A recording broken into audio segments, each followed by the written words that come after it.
هفگرتنا روشنبیرین روجاوای کردستان هررکی به کنگره که چاپمنی خلاطا آفرینری یا سال 2023 اشکره کرد.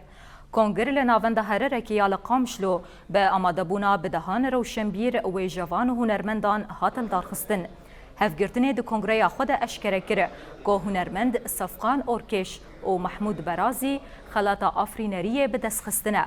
هر وهات کس کرد که هلبجارتنا سرکفتی لگوری تجربه و باندورا وان آل سرقادا چاندهیه.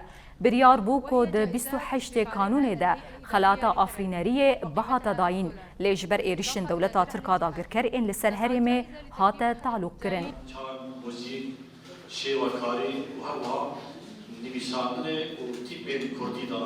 ما ایرو بداخویانیه که چاپمنی خلاطا هررکی سال 2023 راگهاند پیوست بو خلاط بری کو سال بداوی به هاتبار راگهاندن ناوا ریز چالاکین مهرجان نهمین روج آوادا لیجبر روشن کولوالت شیبون خلاط من راگهاند ما حتی ایرو جی مخالات راگهاند سال 2023 ده هنرمندین بهرمند و هجای وی خلاته محمود برازی و صفقان اورکش خلات ورگرتن.